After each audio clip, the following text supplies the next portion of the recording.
Good afternoon, friends. I welcome all of you to the presentation Developments in Major Markets During COVID-19.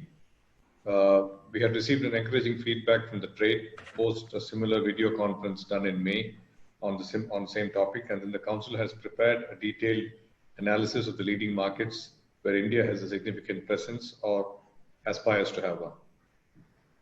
Besides providing updates and highlights on the markets under review, a novel feature in today's comparison of how India fares in the top traded items in each of the countries vis-a-vis its competitors. I am sure that this analysis will definitely provide interesting insights into our exports into these markets and the potential to increase our share.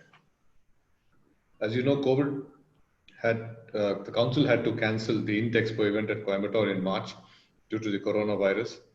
The council has, however, been in constant touch with international buyers who had registered for its show. We have in today's presentation incorporated a feedback receipt from some of these importers who want to get an insight into the conditions prevailing in their respective countries due to COVID-19. We also hope to see many of you participate in the virtual Indotexpo exhibition being organized by the council from the 14th to the 18th this year, and welcome you once again to this presentation. I would now ask Executive Director Dr. Siddharth Rajagopal to start the proceedings. Thank you, everyone. Thank you, Chairman, sir. With your permission, we will start, sir. Can you just start uploading the PowerPoint? Share the screen. We'll go one by one.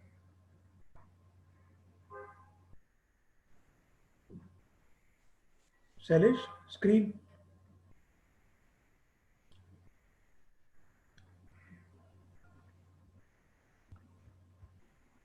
Okay, sir, this is the presentation. The flow of the presentation, as indicated, sir, will be an overview of world markets, the major markets that we have, key highlights and data analysis, what the data is showing us. And we have some feedback from importers, as you mentioned, sir. Now we start with this economy and trade outlook, sir. There are 4 graphs which have been presented here, which basically try to tell us where the world is going between the second quarter of 2020 and to the second quarter of 2021. And the expectation in most of the places, as you would see, you see graph 1, it shows that the recovery in China has been faster. They are on a scale which is a quarter earlier than others.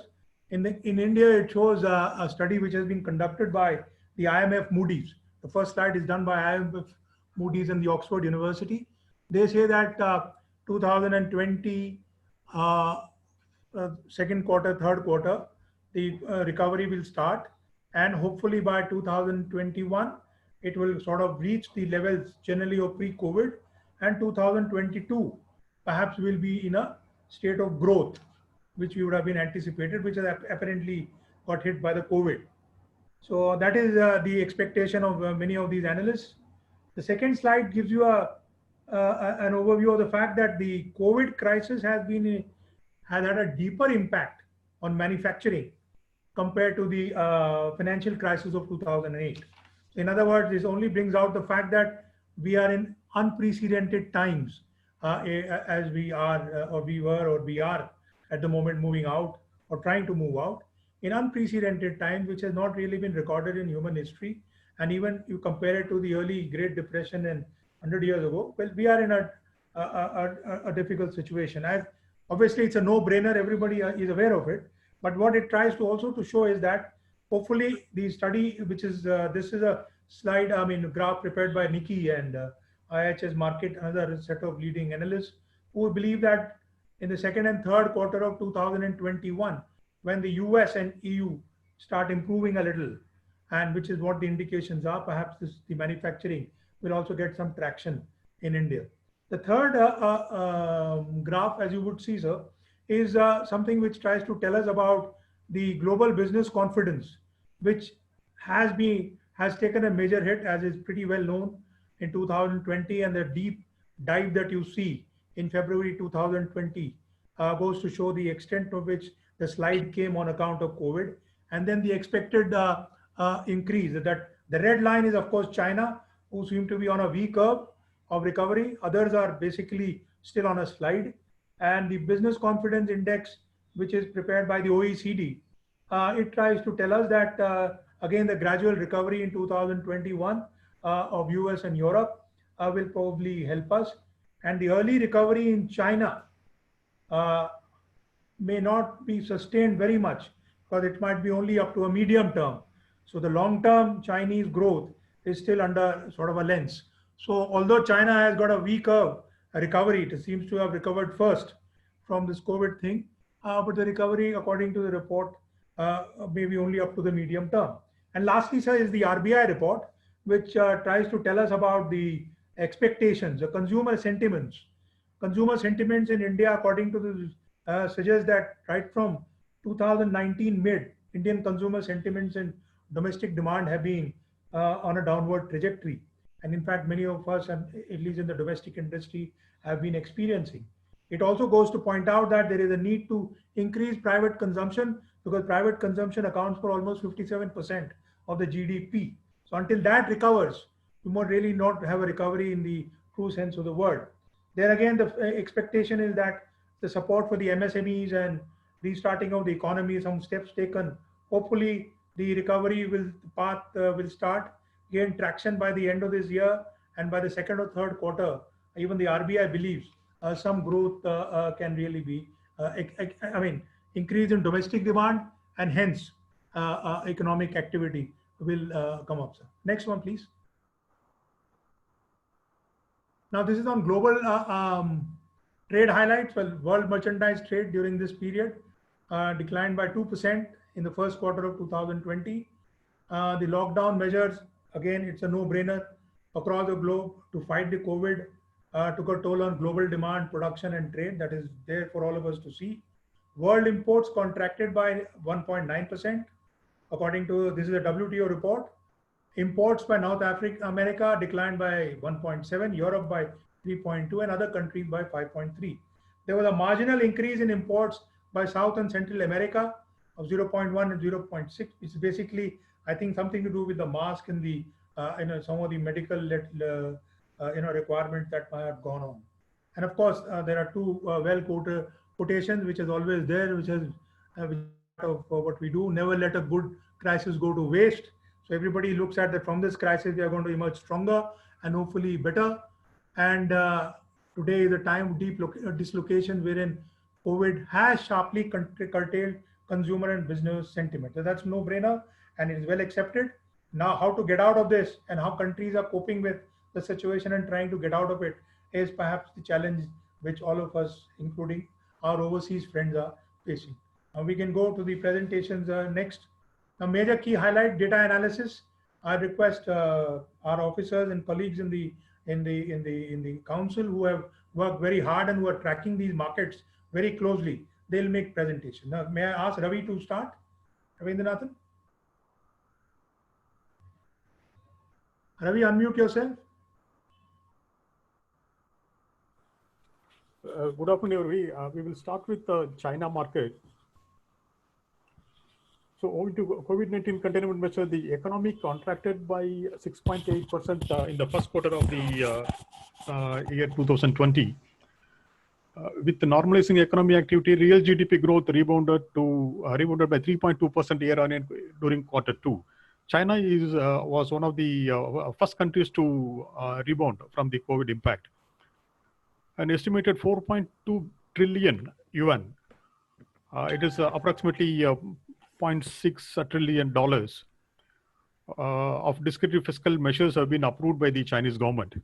The key measures include encouraging lending to SMEs, including supporting uncollateralized SME loans from local banks, raising the target for large banks lending growth to SME from 30% to 40%. That is, bankers have been interested to increase the lending amounts. Then a delay of loan repayments with a deadline extended to the end of March 21, almost like 1 year delay they've given for a repayment of loans. And eased loan size restrictions for online loans and other credit support measures for eligible SMEs. Additional financial supporting for corporates via increased bond issuance by corporates, including relaxing rules on insurance for bond investment. In China, the insurance companies particularly the Ping An Insurance, they play a large role in infusing capital investment into the various sectors, industries.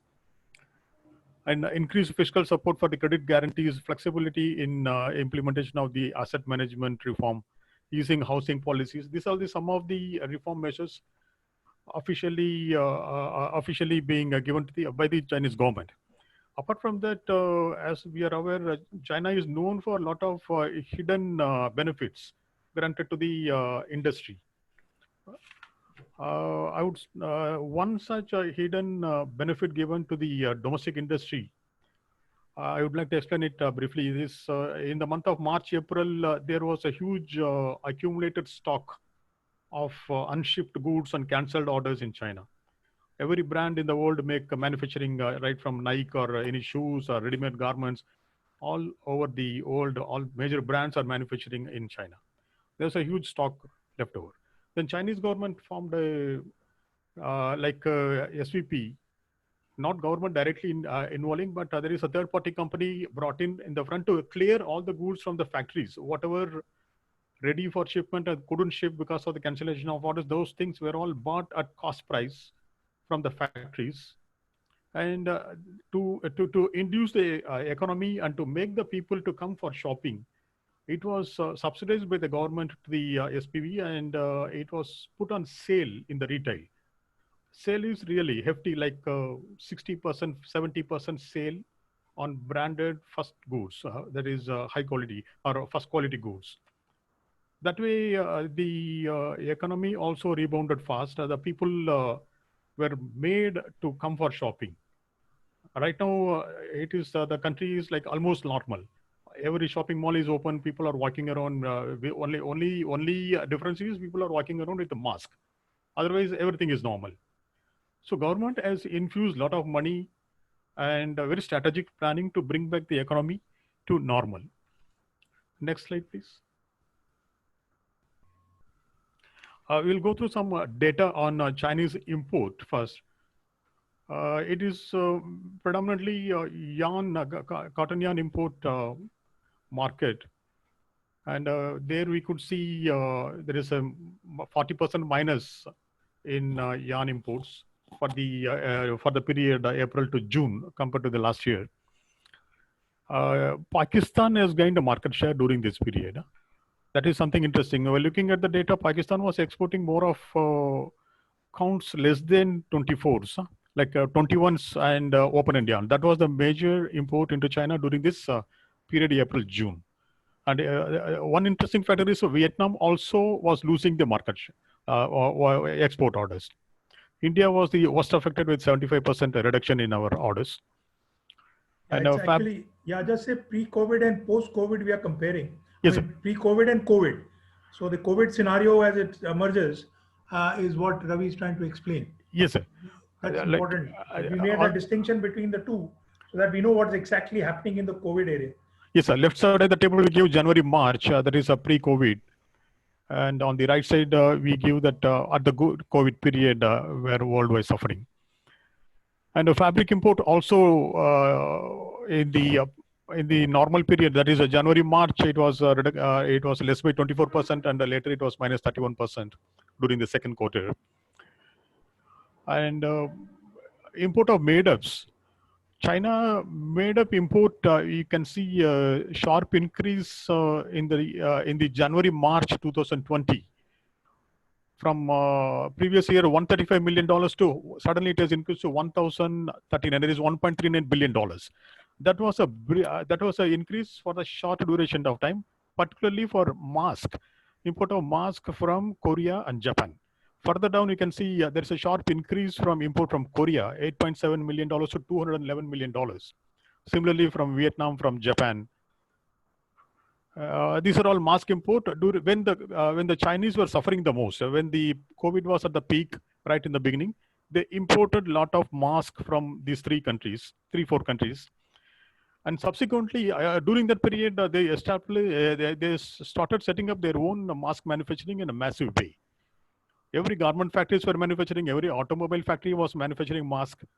Like that, they established very well to take to bombard the whole world with a mask from the made in China. So that's why when we see the period January, April, June, in the same made-ups category, the increase was very small, only 16% increase. Whereas in the first quarter, increase was very sharp. See, next slide, please. So this is the top 10 HS lines imported of cotton textiles imported into China. When we see these 7 HS lines out of the top 10 are cotton yarn categories. Only in two particular categories or HS lines, Indian market share is higher than Vietnam. We are number 1 in supply. Mostly combed yarn, combed yarn in the range of 32 to 40 category. Rest of the HS lines, either China, either Vietnam or Pakistan, are very strong in the market. Next slide, please. The stimulus package, reflecting the impact of the containment measures, US economy contracted at an annualized rate of 5% in the first quarter, and unemployment rate is 11.1% in June. Reopening the economy due to, so in the USA, each state is going through different phase of the COVID developments. In some states it is settling down, some states it is still increasing. So in any case, from July 23rd onwards, overall, almost all the states are opening up. Still, there are a lot of restrictions on indoor entertainment, restaurants, bar, etc. There are a lot of restrictions. As far as the package is concerned, USA in the initial package used another $483 billion paycheck protection program, mainly to take care of retain the workers, grants and loans to assist a small business. So basically, the companies with less than 300 employees, if they retain the workers, they get extra loan to take to pay the wages, the rental, all those things. Apart from that, they announced another $2.3 trillion of package, mainly to take care of rebates or one-time tax rebates to individuals, unemployment benefits, and food for the most vulnerables, prevent the bankruptcy by providing all those extra measures US is doing. But in spite of that, as of date, the fund is underutilized. While checking yesterday, about $130 billion is still available for disbursement, or nobody is applying for it. Right? That shows that it is difficult to retain the workers in spite of all the retain the business or run the business by retaining the workers in spite of all the benefits. Next slide, please. So while looking at in US import data, so it's basically US is a larger market for made-ups and fabrics.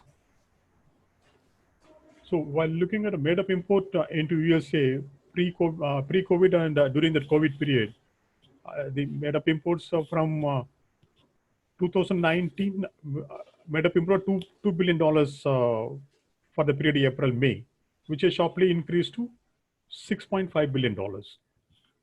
This is because of the earlier explained that China's export of masks. Whereas on the next line, you can see China import from China during April-May 2019 was $981 million. It has increased to $5.55 billion. And on the right side, we're looking at India. Pre-COVID period, we gained 1% market share. And during April-May, we lost a market share. Our export to US has declined by 46%. Next slide, please. These are the top 10 HS lines products imported into USA from the world and the top 5 market, top 5 suppliers. Only 3 HS lines India share is higher than the Chinese export share for the period April-May 2020. Toilet linen, kitchen linen, terry fabrics, bed linen. These are the products we are very strong in this market. And many of the other products we are very small market share we have. Only point to add in during this time, sir, is that it's not only an April-May situation, but if you see the overall data for the last year, full year, you'll find that these are the top 10 items which are generally getting imported into the United States. So these are the key items where United States has been importing, and these, as you would see below, constitute about 90% of the activity into the US. Yes, go ahead, Ravi. Yeah, next slide, please. So Bangladesh, it's a small economy as a country. Their total foreign exchange income for the whole year is roughly $60 billion. Of this, 80% is garments or garment export. And the 5% of GDP, that is $16 billion, is the inward remittance by the workers, the Bangladeshi workers working outside. That's a huge money coming inside. That is, most of them were employed in Gulf countries. Because of the COVID situation, their income, their job loss and their inward remittance also drastically reduced. Apart from that, the ready-made garment export also suffered a lot. These two components are the major foreign exchange earner for the Bangladesh. So the loss could be much, like $5 billion, something like that for the economy. They are losing that. The stimulus package announced by the Bangladesh government is mostly to take care of the workers' wages continuity, and in fact they get some aid from the international organizations to take care of the workers' salaries also for 3 months.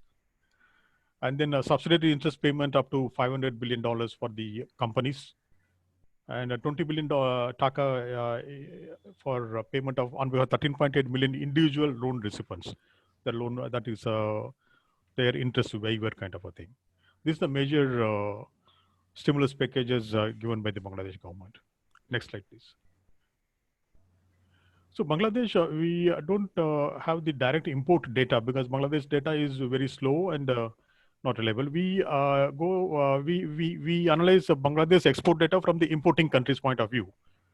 This is the reverse data. The EU27 is the single largest combined market for Bangladesh export. Then comes USA, Japan, Canada, and Russia. The pre-COVID, that is January-March export and April-May export, we just compare on this table. We can say, we could see about 40% reduction in their decline in their export during this April-May compared to the in 2 months compared to the previous year 2 months. It is declined by 1.776 or $1.7 billion business they have lost in these top 5 markets alone. There's been a big collapse, almost 40% collapse. 40% collapse, and the industry is still in the opening stage, partially operating, and still they are trying to cope up. A lot of cancellation and all those things. That is reflecting on their suppliers of yarn and cotton. So we also get a lot of debit and this cancellation of orders to the Indian suppliers, not clearing the goods, all those things is reflecting on us. Hopefully things should improve in the next few months. Thank you, sir. Shailesh, you carry on. Shailesh, Japan, Shailesh. Yeah. So the Japan market, Japan is the world's third largest economy in the world, and it has also felt the impact of COVID-19. Some of the Japanese economists, they feel that this COVID-19 impact will last through the year, and hopefully it should be, they'll be able to come to a complete normal activity maybe from early next year. So the Japanese economists do feel that this entire period, the economic activity of the country is going to definitely get hampered. In fact, overall, Japan's largest trading partner is China, and both its exports as well as its imports, both have suffered. Now, in terms of imports, when we talk about the textile and garment imports that they have, though the proportion of China's share has reduced in Japanese imports, these have mostly gone to countries like Vietnam, Indonesia, and Thailand, which have strong ASEAN interconnection with Japan. So they have been able to take a share into whatever China has left in Japan. So in early in April, May, we heard that Japan was looking at moving out of China and getting all their companies out and back to Japan. But that is far from what will actually happen, because their integration, supply chain integration with China is so seamless that it will be very difficult for them to shift all their operations out of China. In fact, out of the 2.4 billion support that they had offered to the companies for coming out of China, just about 219 million was set aside for planning to move to other countries. And the beneficiaries in this particular activity would be, again, countries like Vietnam, Indonesia, and Thailand, where most of the investments will take place. And the bulk of the other support that the Japanese government is going to give will be only for moving back to Japan and not to any other country. Now, in fact, in Japan, fast retailing, there's which is a big domestic player for textiles and apparel. They have planned to sell face masks because this has become one of the leading items in terms of sale in Japan. And these are basically face masks which they are made from highly breathable and fast drying materials to deal with the spread of COVID-19. And fast retailing is planning to sell these at the Uniqlo casual store chain and also on its online shopping platform. Japan is going to look at signing a very important trade negotiation with UK, which hopefully the discussions have already started. And UK also, on the other hand, is looking at Japan as a first step towards forming an FTA, because they are looking at joining the CPTPP, that is the Comprehensive and Progressive Trans-Pacific Partnership Agreement, through Japan, because Japan is a part of CPTPP. And so they are trying to link, UK is also trying to link through to CPTPP through Japan.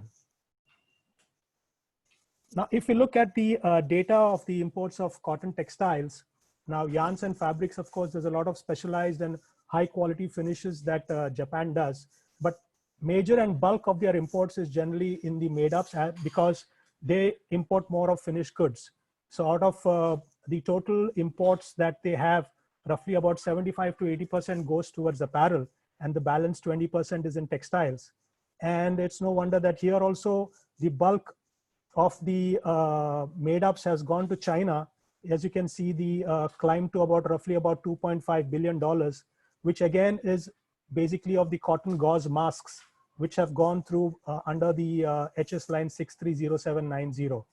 So that we can also see the data in the top HS lines, which Japanese imports. It shows there that it has gone up almost to about 2.4 billion in April and May, just that one HS line among all the other lines. And China has taken a bulk share of that.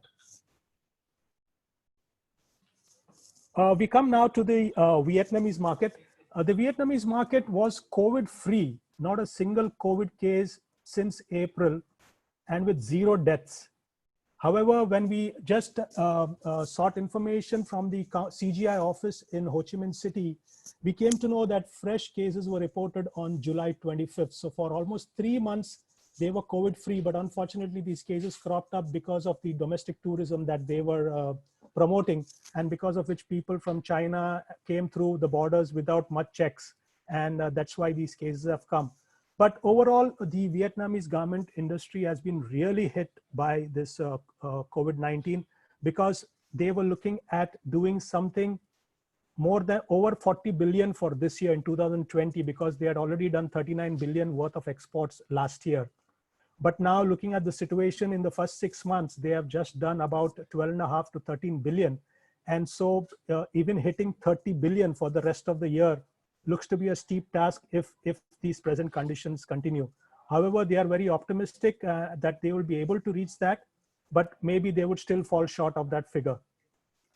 During the first 6 months of the year, the Vietnamese apparel companies saw a huge loss of international orders from US and the EU, and they also saw huge job losses. And even currently, as per recent information, the orders are still dry and people are still losing their jobs. So Vietnam as such is really facing the heat in terms of COVID-19, because the major markets have kind of not placed more orders on them. Of course, in April and May, we did have some serious issues of the certificate of origin for materials which were going to Vietnam, Ho Chi Minh City and Hanoi, etc. But these were managed to get resolved. Texprosil as well as the Ministry of Commerce and the CGI and the Embassy's office in Vietnam helped us resolve this matter, although it took about 3 or 4 weeks, but we did manage to solve them. Now, one of the most significant FTAs that Vietnam has signed is the one with the EU. And this is going to become operational in August and will open huge doors for Vietnam, especially in terms of its textile and garment sales. Although there will be some kind of tariff, it is said that once the agreement takes effect, about 71% of exports from Vietnam to the EU will become duty-free, and as well as 65% from EU to Vietnam. And of the remaining tariffs that are there, 99% will be phased out by Vietnam over 10 years, while EU will phase them out over 7 years. So there are certain HS lines within the garment sector, some will be duty-free, some will be duty-free after 3 years, some after 5 years, and everything will be duty-free after about 7 years. So this is a huge benefit for Vietnam as soon as it becomes operational in August. Now, considering the various criteria and strict norms placed by the global supply chain, Vietnamese firms are also investing in emission-free technologies in fiber production as well as waterless dyeing to meet these stringent norms. In addition to the various strategic FTAs that Vietnam has signed so far, they are still going to go ahead with one more with UK post-Brexit. So hopefully they will reach an agreement by the year's end. And they're also looking at targeting Israel. Now, just as Bangladesh, we do not have the data in terms of imports that are coming into Vietnam, but we've worked out the other way around Vietnam's export of to the major markets. And we can see in this chart that the COVID period, April, May, the export value of apparels has dropped from 3916, that is 3.9 billion, to about 2.8 billion, which is almost a 27% decline. So they have lost almost about 1.4 billion in just these 2 months. So definitely reaching the target of 30 billion now also looks to be quite tough. Now I talk about the UK market. Now, one of the recent released data done by the British Fashion Council was that of Oxford News, which reported that the corona recession has hit the fashion industry so bad that it has effectively wiped out whatever above average growth that it achieved over the past 10 years. So even though many retail stores have been shut, there has been an overall increment in the online sales growth, which has been very encouraging, but not so very positive for the clothing sector. In fact, the data suggested that in April, there was an overall online sales growth of roughly about 23%, but for clothing, it declined by about 13 to 14%. But looking at the encouraging signs that online sales are showing, US fast fashion brand Forever 21 is planning to launch localized online stores in the UK and across Europe, so that they'll be able to target these customers, the British as well as all the other European consumers. Now, looking at the stimulus that the other countries are getting, the British Fashion Council has requested the government to consider the future of the sector. So they are looking at several measures that they've put forth, out of which three which are very significant in terms of the measures are: one is the creation of a global supply chain sustainability fund, because this should take care of the incidents which happened where people were canceling orders, and then the Bangladesh RMG sector was up in arms against most of the UK retailers who were completely canceling and not paying. So in order for the large retailers to assist the smaller businesses, the BFC has asked to create a special fund for a socio-economic recovery of countries which have been victimized by these particular retailers. And then interest-free loans to SMEs, the ones which are allied industries to the fashion industry. And they've also sought moratorium on payment of tariffs and duties, so that there's more liquidity and cash flow within the sector, so that they can hopefully support the restart of the international supply chains. Now, everybody is kind of waiting for UK to, kind of move out of Brexit. And so there are many countries which are in line to start negotiations on an FTA. So Australia, New Zealand, Egypt have already started negotiations with the UK.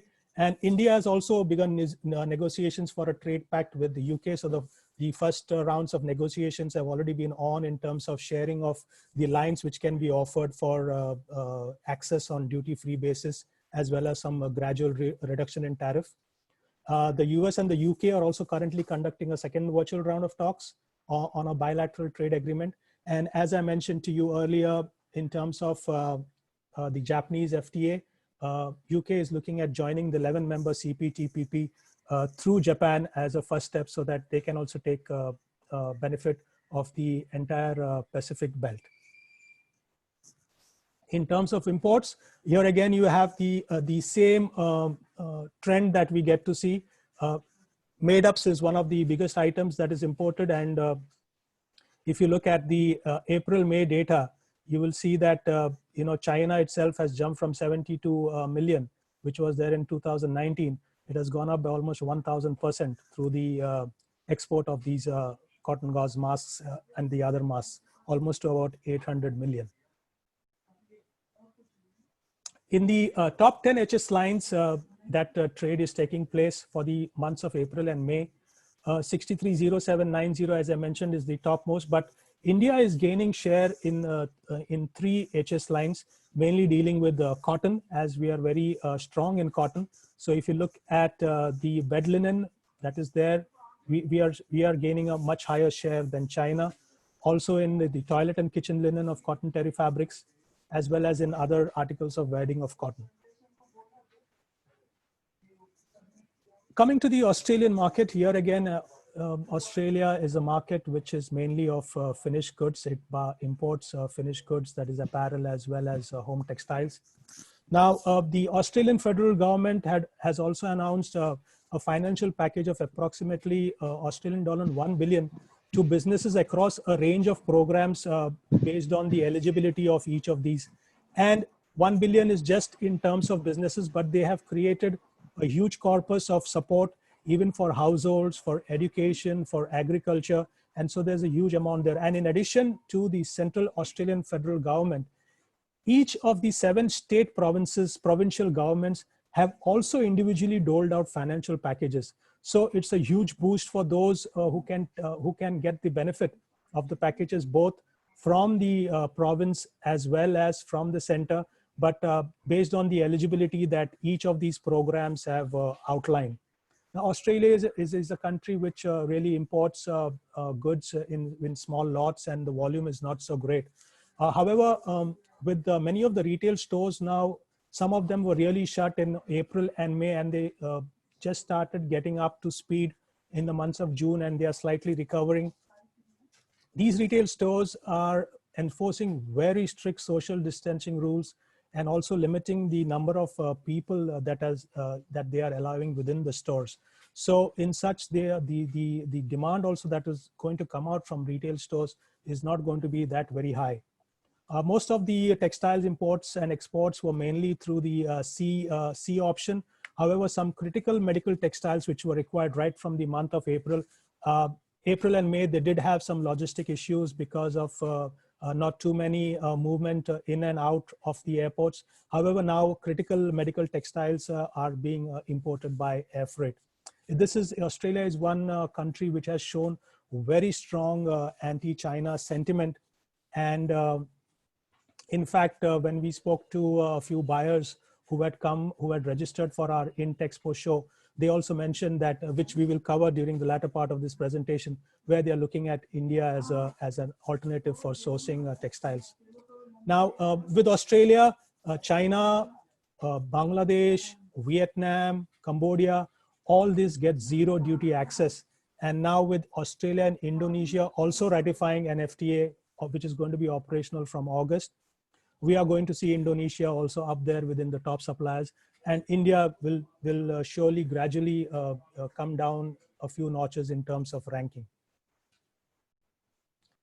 In terms of Australia, here again, it's made ups, which is the main item which is being consumed.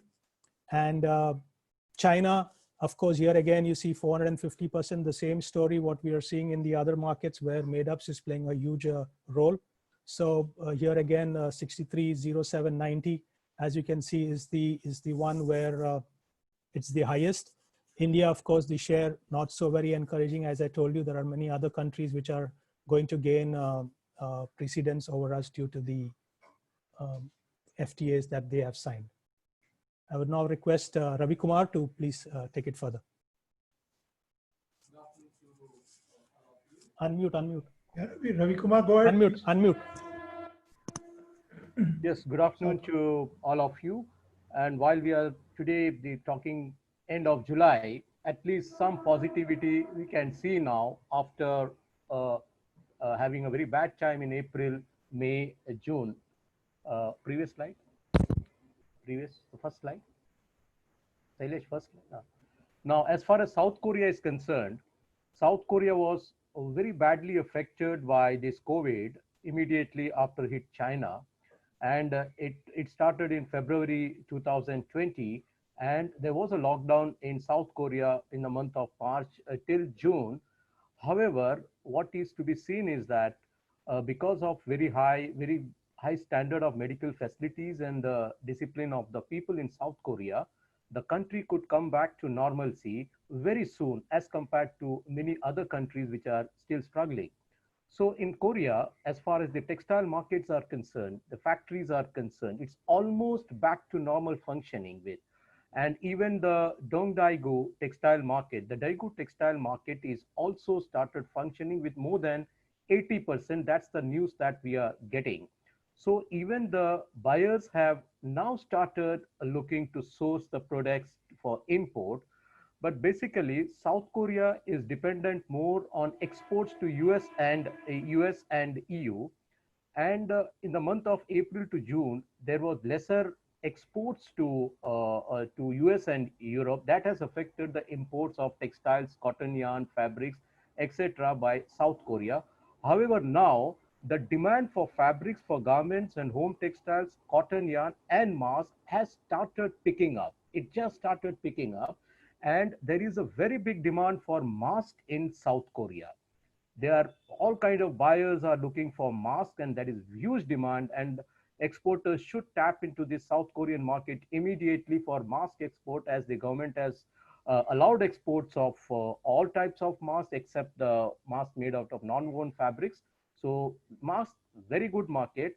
And one big thing, that important thing about South Korea is that unlike many other countries, including US and Europe, there had been very little instances of order cancellation, payment not coming. This kind of instances, the exporters did not face much as far as South Korea is concerned.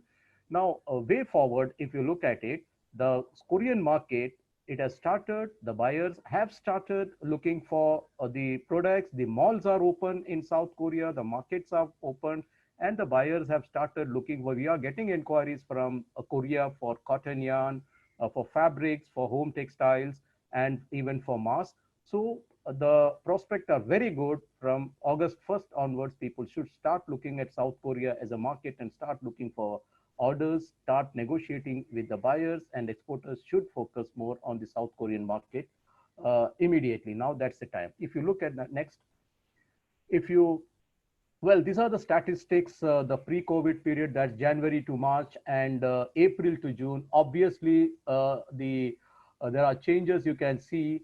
Cotton yarn, for example, in the pre-COVID Jan to March, it marginally increased by 1% because the impact of the coronavirus started in the month of February, so that there's only a marginal increase. But if you look at the COVID period from April to June, that is for cotton yarn, it is declined significantly by 39%, but more imports from Vietnam because of its proximity, etc. And if you look at cotton fabrics, also pre-COVID, and there was a good increase of 18%. South Korea is increasingly turning out to be a very good market for fabrics. Tex Brazil has worked in these markets in the last many years, and now The Koreans have started recognizing the Indian suppliers for fabric. So there you can see the pre-COVID March, January to March, there's an 18% increase. But unfortunately, naturally, April to June, there's a decline by 27% of cotton fabrics.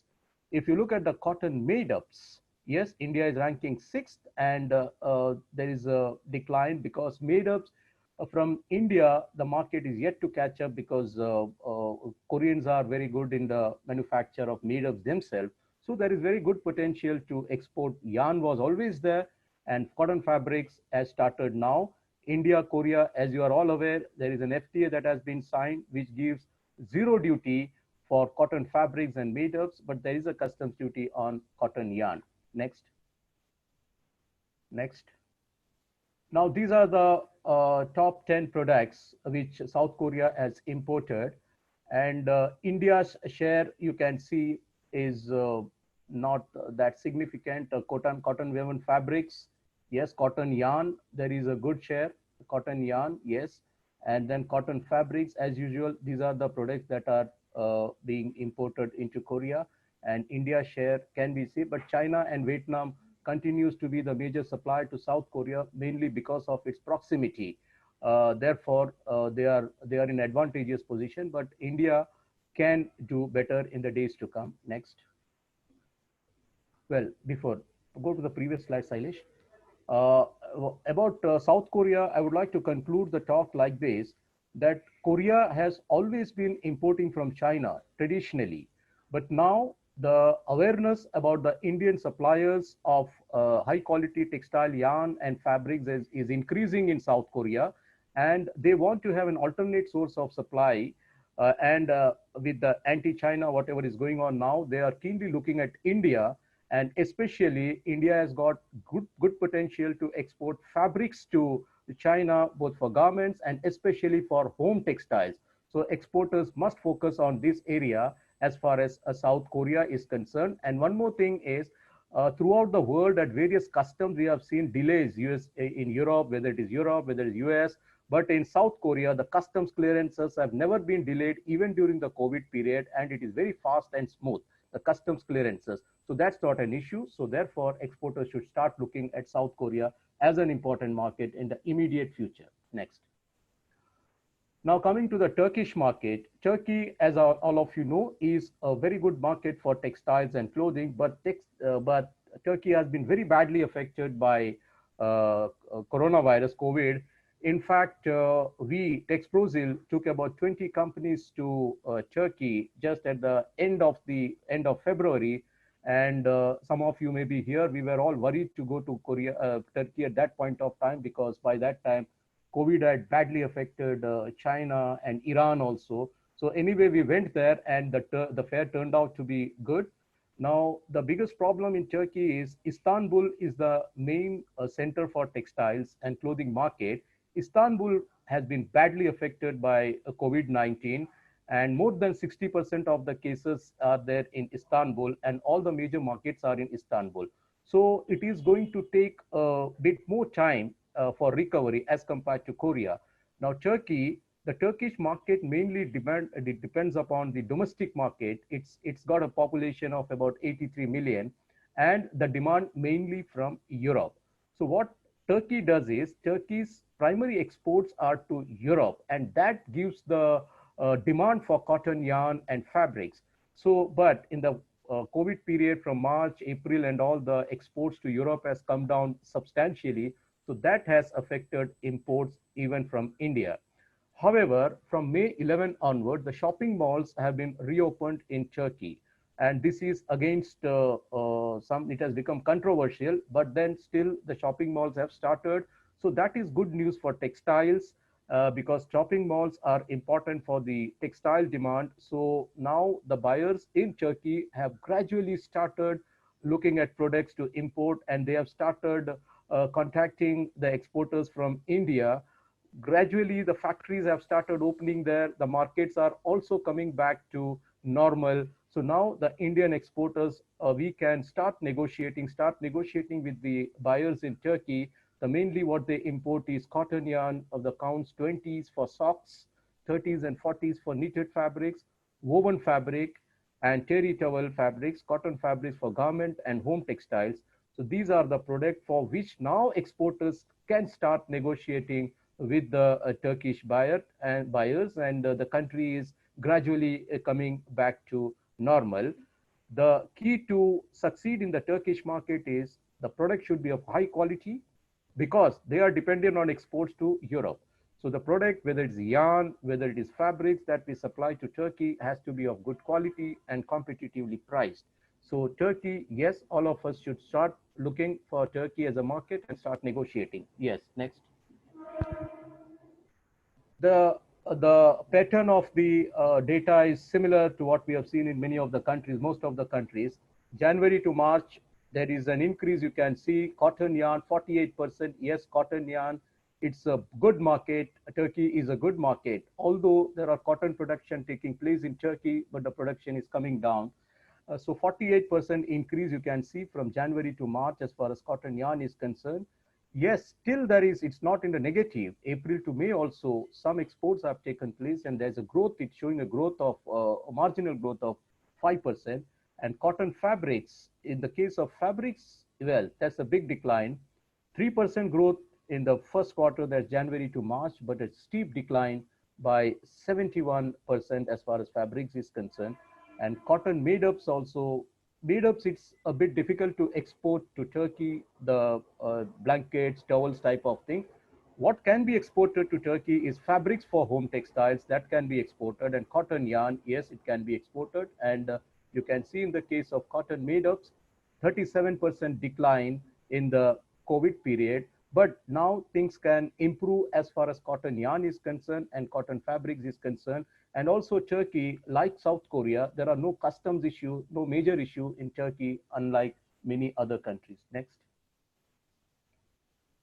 The top 10 import product into Turkey, India has got a substantial, it's got a significant presence, not substantial as compared to China. Uzbekistan has always been the largest exporters to Turkey, followed by Pakistan, and India has got a significant presence.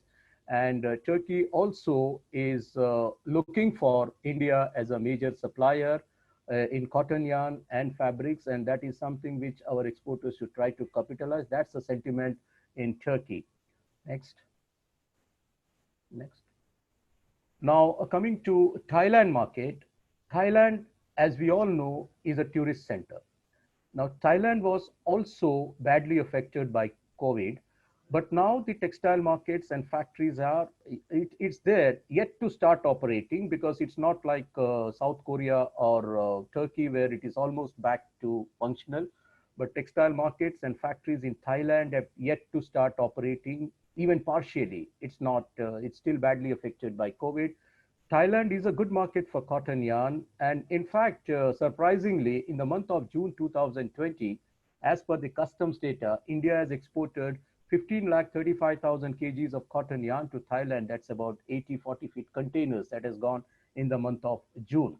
Cotton yarns in Thailand, they use it for woven fabrics. They use it for knitting fabrics, t-shirts mainly because it's a tourist center, and also for denim fabrics. And they export as well as local consumption. That's because of mainly the tourists.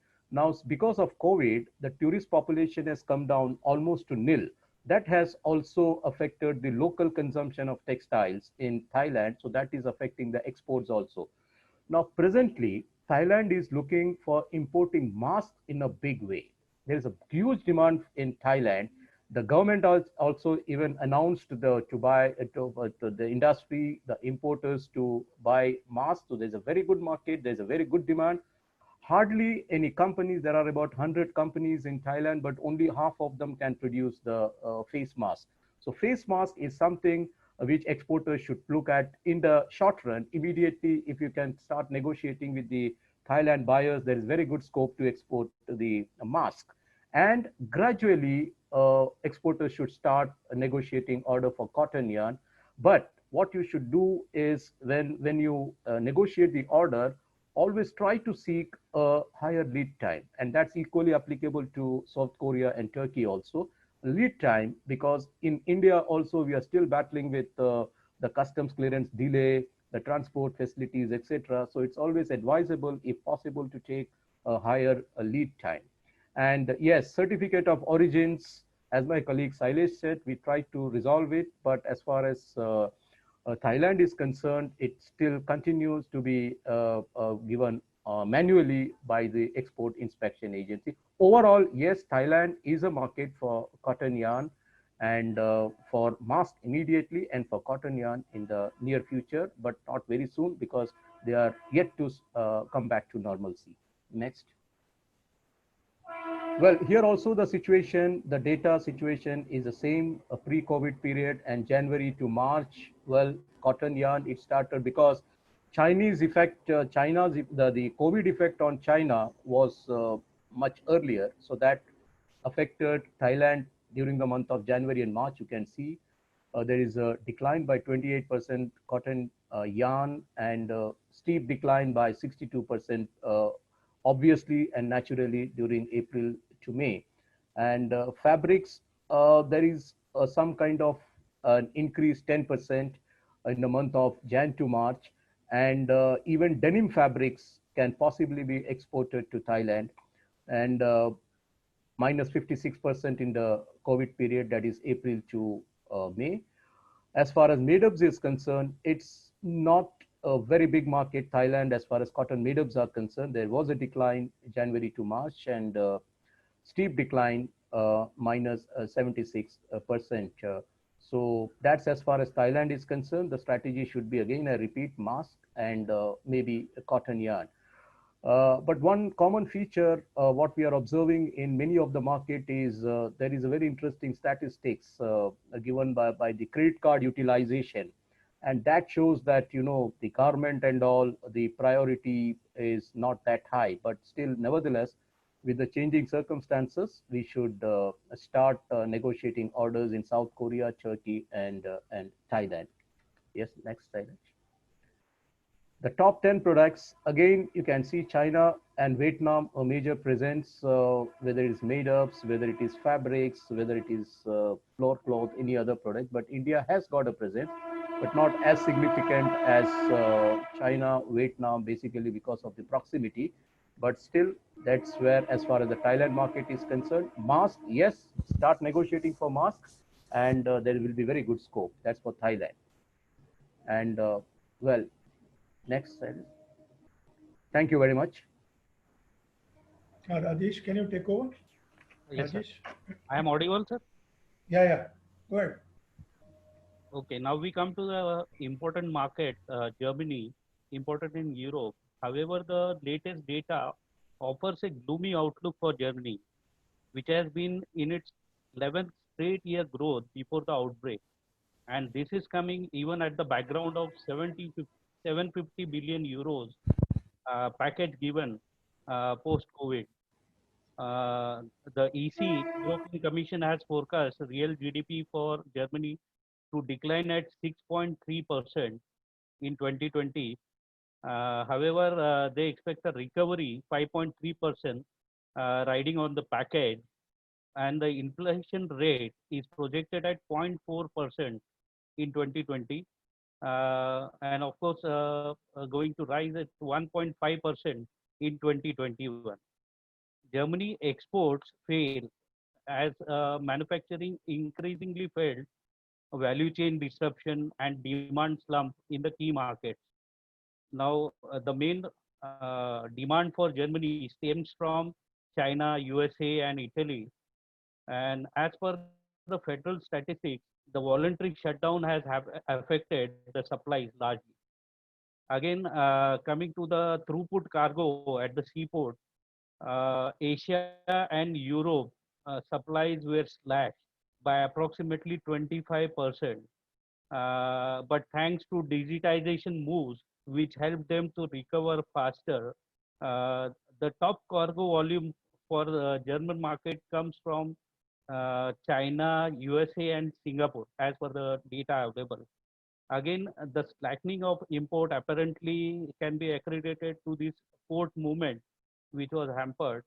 The port of Hamburg, for example, which is the largest universal port, and port of Rotterdam, the international trading hub for Germany, were both affected in 2020 as compared to the previous year. However, Port of Antwerp, which is again an international trading hub, after falling down in the April month, it has reported recovery since May onwards. It has come back to the volume as the report studies. Next, please. Looking at the data, as we can see, in terms of cotton, textiles, yarn, fabric, made-ups, we are suffering on all counts. What is remarkable to note in this data is that Germany has increased procurement of made-ups.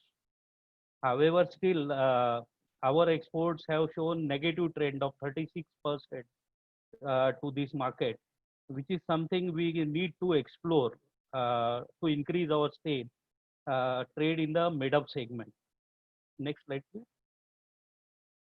Again, as we can see, there were just about two categories where we far bettered over the first supplier, that is China, that is bed linen and toilet and kitchen linen, where we have fared better.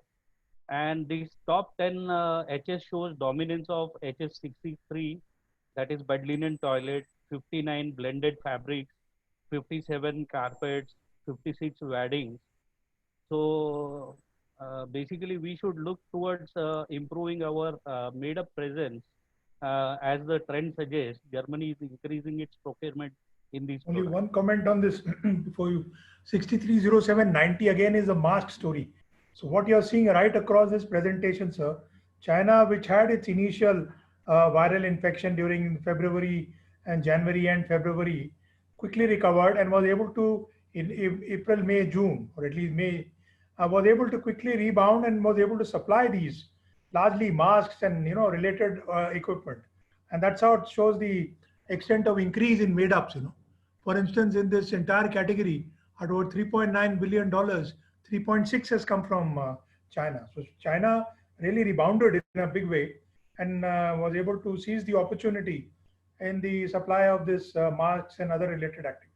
Whereas all other countries were getting the impact of the COVID in the subsequent months and were losing out. So even as we stand in July, we are not able to recoup, whereas some of these countries have been able to have a first mover advantage. So they have been a little more quick off the block. Just a comment. Go ahead, Rajesh. Next slide, please, Shailesh. Now we come to Sri Lankan market, which is our next door neighbor. And of course, being a small country with less of resources, but still means it is really credible to see the way government has coordinated with the private sector. And even they have got the COVID success story. As you can see, the Sri Lankan economy, which was work affected, and the exporters were in need of liquidity and access to the credit. Despite these particular obstacles, the policy actions taken, the comprehensive measures by the government in close coordination have largely helped to pose a V-shaped recovery. As you can see, the Sri Lankan exports in April, they have grown up 327%. The April exports, as the statistics have shown, 277 million increased to 606 million in May and rebounded in June 2020 to 906 million, which is a massive 327% growth. At the request of JAF, the ministry put together with Sri Lankan missions and successfully coordinated sourcing raw materials for production of PPE, thus catering to the rising demand from many countries. 53 potential suppliers were identified for specific raw materials were identified and cleared on priority. Now, when it comes to PPE and safety products, the statistics have shown that face masks are being sent by Sri Lanka to 12 markets, protective gowns in 17 markets, rubber gloves and hand sanitizers to 12 markets each. Means basically these 53 markets have been identified. What is again important to know, to protect their currency, the Sri Lankan Ministry of Finance has announced restrictions on overseas transactions. Number one, including textile and apparel, certain categories have been restricted. Category 61, 62, which includes garments, and products 6301 to 6308 in terms of made-ups have been restricted. And of course, on the second note, there have been some monetary restrictions about remittance on capital transactions. Now, basically, if we see these particular limits can be relaxed based on the special access granted by the monetary board. And secondly, to state, these particular restrictions are on outward remittance are only applicable to the identified capital transactions and do not impose any restrictions on already permitted currency transactions. Next slide, please. When it comes to data, again, as we can say, pre-COVID means there is not much of a difference between the pre-COVID Jan-March supplies from India minus 15% and during the COVID period, April-June, 16%. We can see that the share of top 10 in terms of various products here. Basically, the most affected, as we can see, the category is fabrics, and to some extent, even the yarns have suffered in these particular markets. Next, please. And in terms of products against the anti-China sentiments, definitely there were 5 of the categories where we can see we have fared better than China. Overall, also, there India posed a better performance, and woven fabrics, then coming to knitted fabrics, and again other categories like sieving threads, because basically we are a raw material provider to this market. Next, please. Then coming to Russia, currently, as we can see, Russia has entered the initial phase of recovery. Russians feel it important to lift restrictions while ensuring safety to people to avoid second wave of infections. At the same time, the economy is projected to grow by 1.8% in 2020, driven by a boost to household consumption from the package offered by the government. The high real wages and public investment is seeing a positive sentiment. Again, a baseline scenario by by WTO suggests Russian GDP could contract by 6% in 2020, which is almost an 11-year low. The report, however, expects some positive momentum to spill over 2021, pushing GDP growth to 2.7% in 2021 and in 2022 to 3.1%. Two significant developments was the ruble depreciation that occurred from April to July, expecting some new sanctions to come from the government, and the increase of value-added taxes from 18 to 20% is expected to reduce the household consumption in this market. Export growth is expected to decline as foreign demand weakens, while imports are expected to rebound in 2020. While substantial uncertainty remains about future transactions and counter sanctions, which could dent the exports, this could trigger a wave of new capital outflows to emerging markets. Next, please. On the trade data, if you see again, largely India's presence is just about 2% in this particular market, but definitely the pre-COVID and the post-COVID data, in the COVID period data, we can see there is a huge dent in terms of supplies to these particular markets. even in terms of exhibitions, we are given to understand all the activities have been closed. The Messe Fair is also now been mounted online for this particular market. Next slide, please. As we can see, there is just about presence because we are having just about 2% of share in toilet and kitchen linen is somewhere we could make our mark. But all other categories, our performance has been practically zero. So this is some market where we can, being at the 13th position, we should look for ways to improve our presence. To you, Mr. Rajgopal, for the. Yeah. Thank you, Rajesh. So now I think we have covered the markets and we got some feedback from the buyers. So I'll ask Mr. Sailesh to run through it because all our officers are in touch with these buyers in these different countries, and we've consolidated the responses that we spoke to all over there in the last week or 10 days, and they had a few things to say. So I'll ask Sailesh to quickly run through the buyer responses. Sailesh, will you come in? Sailesh? Yes, sir. I was muted. Yeah, go ahead. So we've been writing to the buyers who had registered for us at Intexpo, and some of them have been gracious enough to give us a kind of a short write-up on what exactly is happening in those countries. So one of the Turkey buyers that we were in touch with, he said that now in Turkey, most of the restrictions have been lifted from June onwards, although with a lot of safety measures in place. Now, this particular buyer used to buy a gray fabric from India on a regular basis. He still does, but he's looking at India also to develop the yarn business.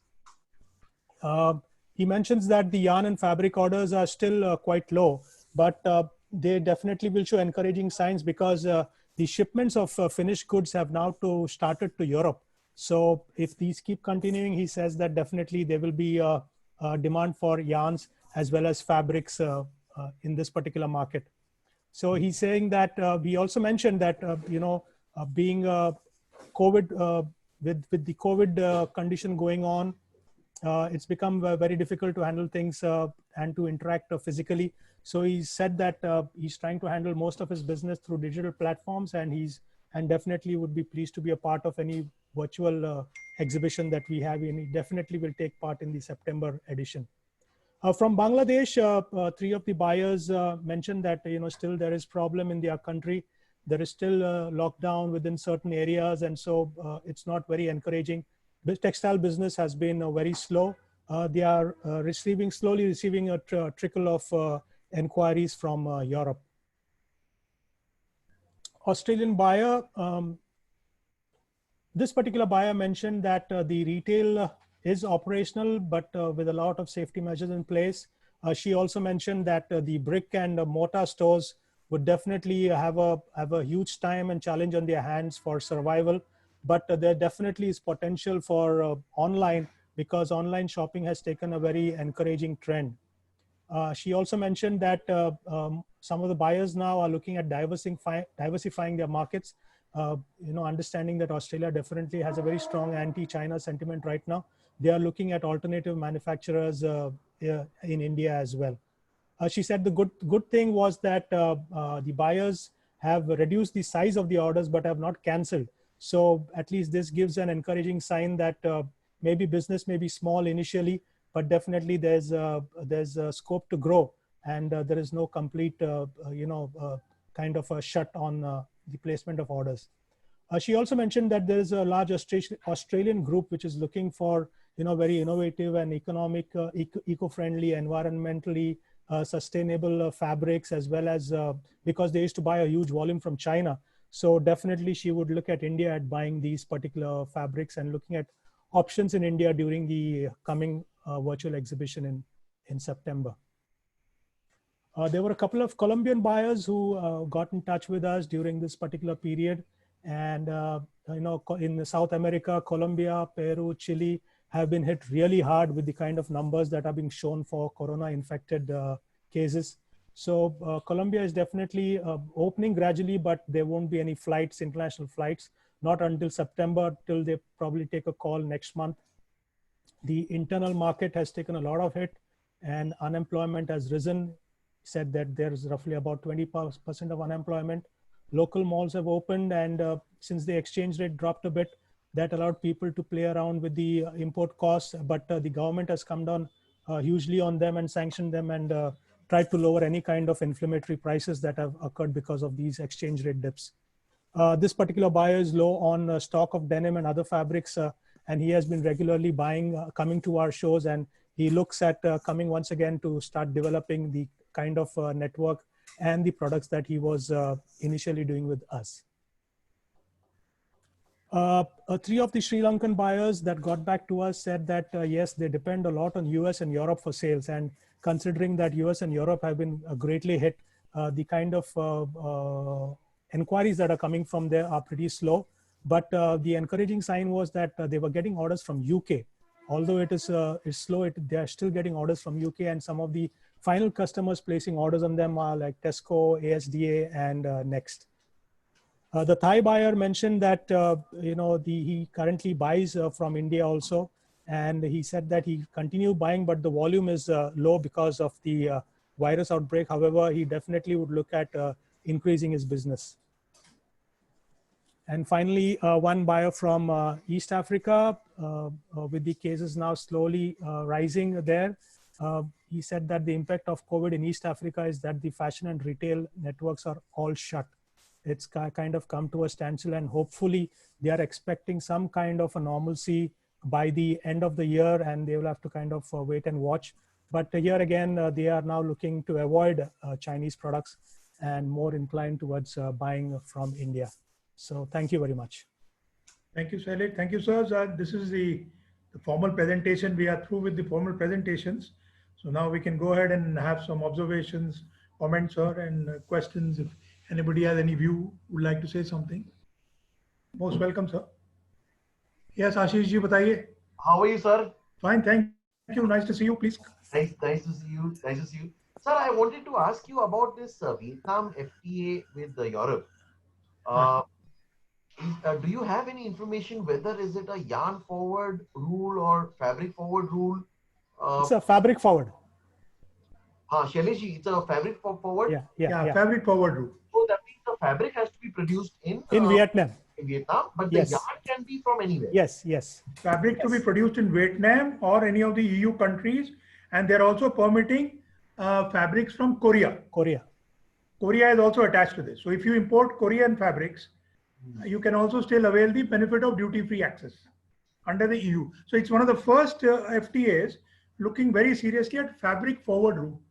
We have been arguing about this in our region in South Asia, but they have been able to put it together, and the rule says fabric should be made. Yeah, go ahead, please. Because, sir, yarn, Vietnam already has something like 9 million spindles or some figure. So I don't know whether Vietnam can import yarn from India, but at least Vietnam is a very big opportunity to import fabric from India. But now, that's true. Shailesh, would you like to come in on that? Because India will not get an advantage, I think, for fabric. We will not get an advantage with this fabric forward rule. What you're saying is correct, because speak of fabric forward, the fabric has to be manufactured either in Vietnam or in EU. But right now, like ED said, the fact that Korea also has a FTA with EU, that has indirectly encouraged our gray fabrics from going to Korea. So the fabric gets finished and then sent to Vietnam, and then it goes duty free into EU. So this is the kind of diagonal accumulation that takes place. So if you notice the kind of data that was shown, the gray fabrics has certainly increased from India to Korea because of this particular arrangement. Yeah, but sir, how can we promote, how can we approach this subject if India can be included in the list of allowable fabric import for qualifying for the fabric forward? Yeah, I think one of the ways is to look at India and EU FTA. So that is one, where we can also be a part of the network. And apart from I'll just come in on this point. Very well taken, Ashishji. But the question here is that there are, as he rightly said, of course, that is also on the horizon. But what is more important is we have to now push our fabric exports into Vietnam, which can be imported and entered, processed, and then used forward. So I think there are a large number of fabric items in which the duty has become zero. And I think we had also pointed it out. We can also push it out again. Shailesh, you can give that information out again. Yes, And yes, a sure. large number of fabrics are zero. So we should study those fabrics first and see how we can push them into, let us say, Vietnam, get that process there, and then it can part of the garment industry. So that is the step at which we will go. A little indirect way of sort of linking up, but nevertheless, there is an opportunity. And I think as we see the Indo-Vietnamese agreement, I mean, the ASEAN, in the ASEAN, Indo-Vietnam is the last one where the staging is being reduced. I think the fabric duties are at about 5% or 7%. And a few of them are in the sensitive lines. So, and 5 to 7% means you are on almost par with the EU duties. Even you export from India to EU, you are in that range of duty. So you're not, so duty doesn't come in the way of exporting fabrics into, duty doesn't come in the way, sir. into Vietnam. Garment is anyway exported, so the duties on a cost. So therefore, there has to be some, what I'm trying to say, an effort made, which is quite right. Point very well taken. I think we have to put our energies there. Yes, sir, because then, fabric export from India will skyrocket, sir. I agree with you. Absolutely. Even 5 to 7% tariff, one should try and push our exports of fabric, link up with that value chain. So if Once it links up, as 1 minute, as you see in Sri Lanka, it really took off. In some categories you are 100%. There's nobody there, and you're higher than China in Sri Lanka. So I think that effort we'll have to do. What Sarabji is saying is very correct. Shailesh? Yes, sir. And in fact, in terms of pricing and tariff, we are absolutely competitive. But one of the other major, in fact, one of the major, the major issues. Our Vietnam customer himself has told yes, absolutely.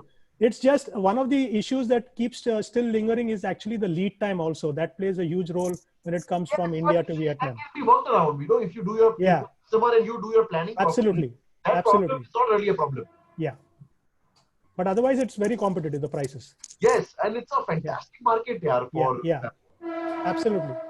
Yes, please. Point well taken, Ajay. Thank you, sir. Thank you, sir. Thank you. Yeah, anybody else, sir? Any comment, observation, the way we have seen it, the way it is panning out in the COVID and now the post-COVID as we move I would like to say something. Yeah, please.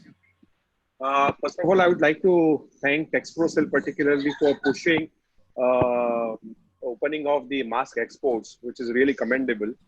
But despite that, the registration at DGFT office is a very cumbersome process, and there are a lot of issues in obtaining this permission and all. Even we have seen with PPE there were problems. Now even with the mask there are problems which are being witnessed. And the fact is that there is a huge demand, as we have seen, and we are also observing that there's a lot of inquiries still coming in, and there is potential requirement. Unfortunately, all this policy matters and quota matters is really going to kill the business further.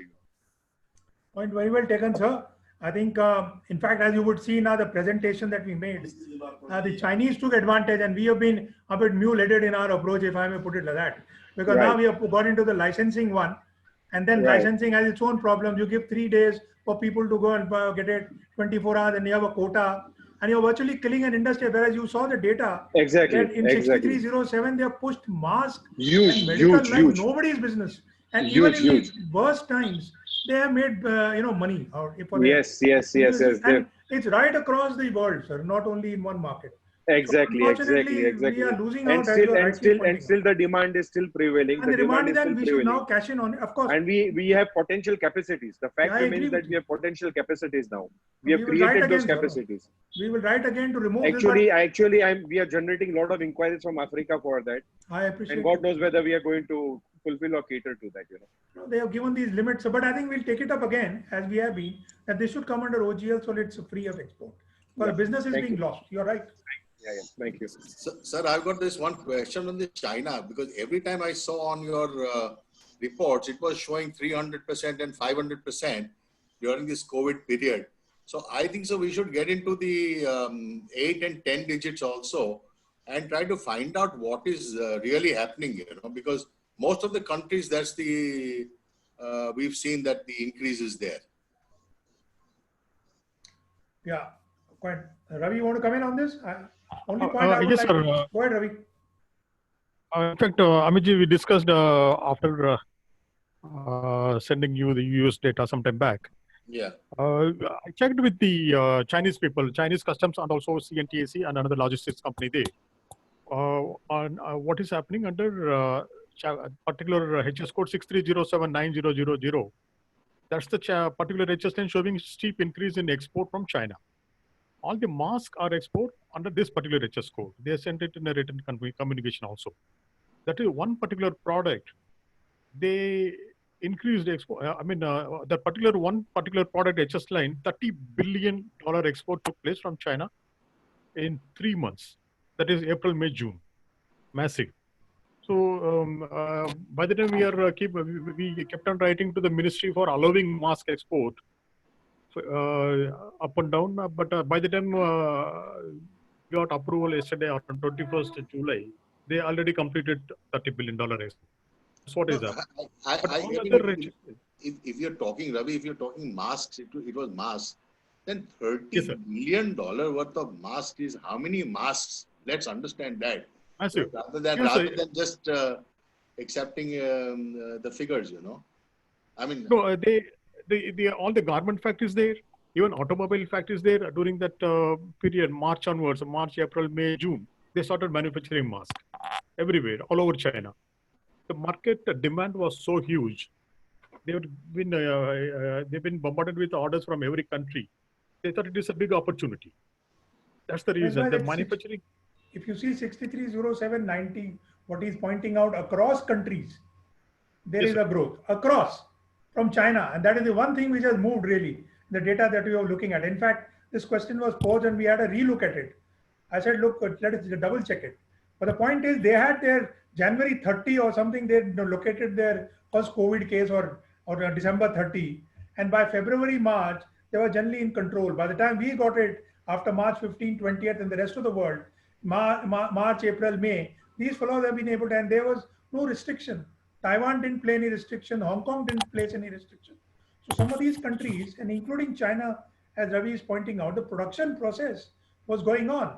And by the time we got our act together, took up domestic industries demand, requirements in the local market, then surplus for export. You know, we have gone through those stages of our policy, which we have done in 70s and 80s. Now we are in the stage of surplus for export. So you have a quota of 4 crore, then you are saying a license, you are into that. Now next stage will be when you will say, okay, now there is every Indian has a mask, you allow export under OGL. So unfortunately, the data is unfortunately before us, which shows that the only way exports or any item moved in that period were the requirements of the time, of that moment, which was a mask or whatever else. But take your point very well. We'll further go into this and we'll take it till 10 or 12 digit and physically try and pinpoint what item it is. We'll do that. And if what you say is true, then I think so with this data, we should approach the government that this is what we are missing out. I agree with you. We'll go into this in detail, as you say. And if we find that it is again being corroborated, the data says, so we'll have to tell government that we have been a bit pig-headed in our approach. We'll do that. Sure. I should tell you one more thing. What the Chinese were telling me last week. This mask business and all the PPE suits that cover all business, that's all will die away in the next few months. They say this and of that. So they always insist on advance payment for shipment of these products. They say this market, this demand is going to be away in 3 months. By the time the moment the vaccine comes out, this demand will go. Market is the demand is zero. That's what is going to happen. Anyways, Vishnuji, you want to say something? Vishnuji? Yeah, I would only like to add this fact that if we are not going to cash in on the opportunities in front of us and keep our eyes and ears open, I'm sure we'll miss out on everything. Because the world can see today, and this is an example which we should highlight very strongly to the ministry, that what China has done is really captured the opportunity to the fullest advantage, whereas India has been just talking but lost the biggest opportunity of its life. If we had only opened the lockdown a little and allowed the factories to do what they had to do, we could have got a huge revenue benefit for the country. Well, yes, sir. Well said. Quite right. You're very right. This has to be highlighted Yes. in a very strong words. Sure, sir. That's what I feel. I don't know. No, I point hope well- the chairman agrees with me. Chairman, any other observations, sir? Sir, I have a question, sir. हाँ बताइए. Dr. Sir, हाँ बताइए. sir, our exports of cotton yarn to Thailand in June was 80 containers. So is there any way we can get data of the counts which were exported? We'll try. We'll try to get it, sir. If you can give us, we are exporting to Thailand, but not very regular. So if we can get some data from Trexprosil, We'll do maybe that. we can, try and increase our export to We'll Thailand. do that. Of course, in Thailand, yarn did show movement because the number of people who came to us for country of origin certificate, Right. we realized that there was a strong movement there. But Right. I think Thailand, if you look at the garment data, perhaps Right. India would show a better presence, you know. Right now Correct. in those top 10, we are not present. But maybe in the garment side, we'd definitely show positives. But this Right. we'll try to get some. We'll surely get Okay, some. fine, sir. Okay. Thank you, sir. Thank you. Any other observations, sir? No, all that I can say, it's a very well drafted presentation, which opens our eyes to a lot of things. And it should, if done regularly, really helps. That's all. Thank you. It gives an idea of what is actually moving in the COVID time or in the 3 months that And we are. what did we lose out on, and Yes. what we should be aware for in future, and where the opportunities lie. I mean, if you don't capitalize on them, then you look like a fool. So it's very important presentation, which should be repeated. I mean, it highlights what we have to do if we want to be successful. That's all I can say. Thank you. If there are no other remarks, may I request the chairman to give his closing, summing up and closing remarks, sir? Yes. So first of all, I would like to thank Trexprosil for organizing this data survey and then collecting all the information and sending it across to the members. I think it's very useful, and especially in times like this, when the industry is going through a crisis, this definitely helps all members in understanding the market and deciding how to tackle it. Also, the solutions that came forward from various members, what Amit said and what Vishnu said, we will take it forward. I think I saw this comment on Shah Gopal's presentation. There was a quote from Winston Churchill that crisis is an opportunity, and I think the Chinese have done very well in that. They not only gave us COVID, they also gave us the masks. So I think this is what we'll have to learn. We have to make use of every crisis, and definitely, we sincerely hope our government also thinks in the same way and supports us. But we'll take it up. We'll take up every opportunity that we have. We are doing so, and we will continue to do so. I mean, definitely, with the support of the government, the Indian textile industry can do a lot better. So we'll also continue this series of market surveys, and we'll keep having regular updates from time to time. So once again, I thank all of you for your participation and look forward to your active support in the future. Thank you.